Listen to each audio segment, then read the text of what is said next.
हमारे देश में बहुत प्राचीन किले एवं हवेलियां हैं। हर शहर में मौजूद हैं। हर किला व हवेली अपनी एक अलग कहानी बयान करता है। कई किले एवं हवेलियां हमारे हिंदू राजाओं के हैं और कई मुस्लिम राजाओं के हैं। कुछ बड़े बड़े किलों एवं हवेलियों को सरकार ने अपनी हिफाजत में ले रखा है। सरकार उसकी देख रेख करती है और समय समय पर उसकी मरम्मत कराती रहती है। ऐसा ही एक हवेली जयपुर के छोटे से शहर अलवर में स्थित है। इस हवेली को भानगढ़ के किले के रूप में जाना जाता है क्योंकि इसका डिजाइन एक किले के आकार का है। यह किला कई वर्षों से लोगों के कौतूहल का विषय बना हुआ है। इस किले से जुड़ी बहुत सारी कहानियां हैं। इस किले को भूतों का गढ़ भी कहा जाता है। ऐसा माना जाता है कि इस किले पर एक श्राप है जिसकी वजह से यहाँ पर भूतों का निवास है। इसलिए पुरातत्व विभाग ने यह हिदायत जारी करी कि सूर्यास्त के बाद कोई भी पर्यटक इस किले में नहीं घूम सकता। बहुत से लोगों ने इसके राज को खोलने की कोशिश करे, परंतु सभी नाकाम रहे।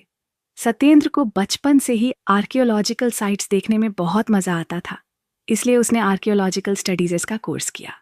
उसने भी भानगढ़ के किले के बारे में बहुत सुना था। इत्तेफाक से उसकी नौकरी अलवर के पुरातत्व विभाग में लग गई। वहां भी उसने अपने सह कर्मचारियों से उस किले के भूत के बारे में बहुत कुछ सुना। क्योंकि वह इसमें विश्वास नहीं करता था, इसलिए उसने सोचा कि उसे खुद अंदर जाकर देखना होगा।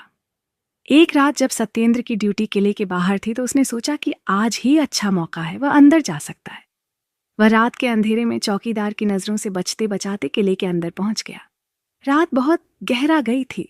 उसने टॉर्च जलाई और किले के अंदर चल पड़ा। रात के समय किला बहुत ही भयानक लग रहा था। वह धीरे धीरे किले के अंदर घुस गया। अब वह किले के उस हिस्से में खड़ा था जहां पर सबसे सुंदर नक्काशी का काम हो रखा था। उसने किले की दीवारों पर टॉर्च मारी।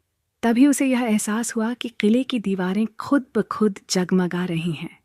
ये देख वह बहुत हैरान हुआ कि दीवारों के अंदर से खुद ही रोशनी निकल रही थी। उसने दीवारों के नजदीक जाकर उन्हें छूने का प्रयास किया तो उसको एक जबरदस्त झटका लगा। काफी समय तक उसके हाथों में जलन होती रही। तभी उसे थोड़ी दूर से घुंघरुओं की आवाजें में आने लगी। वह ध्यान से उस आवाज का पीछा करते हुए उस तरफ चल पड़ा। वह आवाज उसे एक बहुत बड़े कमरे की तरफ ले गई जो उस जमाने में राजा का मुख्य महल हुआ करता था। जब वह उस महल के अंदर घुसा तो वहां का नजारा देखकर हैरान रह गया। पूरा महल रोशनी से जगमगा रहा था। चारों तरफ दिए ही दिए जल रहे थे। सबसे चौंकाने वाली बात यह थी कि उसे उस महल में लोग दिखाई दे रहे थे। बहुत सारी दासियां वहां घूम रही थीं। पूरे महल को एक दुल्हन की तरह सजा रखा था। ऐसा लग रहा था मानो किसी की शादी का फंक्शन चल रहा हो। सत्येंद्र ने जब वहां लंबे चौड़े पहलवान जैसे सिपाही देखे तो उन्हें देख वह डर गया और एक खंभे के पीछे छुप गया। तभी एक पहरेदार ने राजा और रानी के आने की घोषणा की। उनके आते ही ढोल बजने लगे और दासियां फूलों की वर्षा करने लगीं। राजा और रानी अपने अपने सिंहासन पर विराजमान हो गए। सत्येंद्र ने महल में नजर दौड़ाकर देखा तो उसने पाया कि वहां बहुत सारे लोग भी मौजूद थे जो शायद उस राजा की प्रजा थी।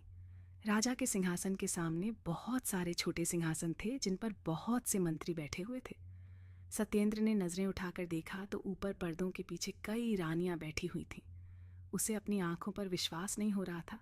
उसे लग रहा था कि यह सब एक छलावा है। वह जैसे ही खंभे के पीछे से निकल आगे बढ़ने को हुआ तो पहरेदार ने राजकुमारी के आने की घोषणा कर दी। सत्येंद्र की नजरें द्वार पर गईं तो उसने देखा कि एक बहुत ही सुंदर और आकर्षक सी लड़की राजकुमारी के वेश में चली आ रही थी।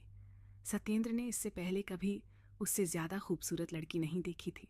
वह उसे देख मंत्रमुग्ध हो गया और वहां खड़े हो उसे निहारता रहा। राजकुमारी के आते ही दासियों ने फूलों की वर्षा प्रारंभ कर दी।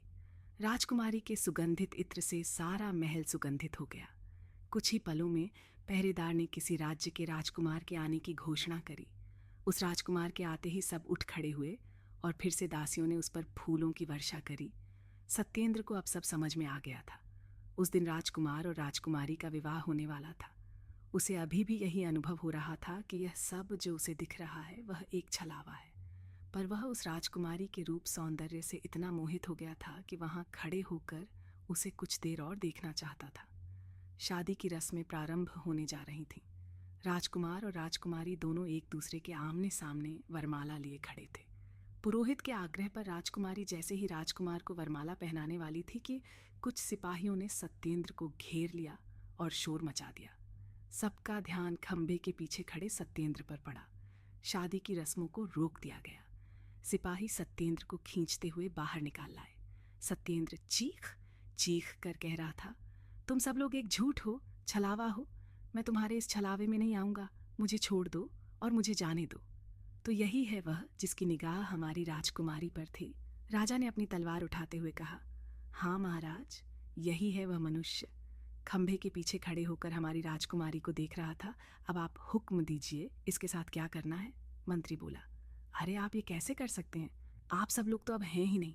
आप सब तो मरे हुए लोग हैं। मरे हुए कैसे किसी को मार सकते हैं? सत्येंद्र ने चिल्लाकर बोला। तभी एक सिपाही ने सत्येंद्र पर कोड़े बरसाने शुरू कर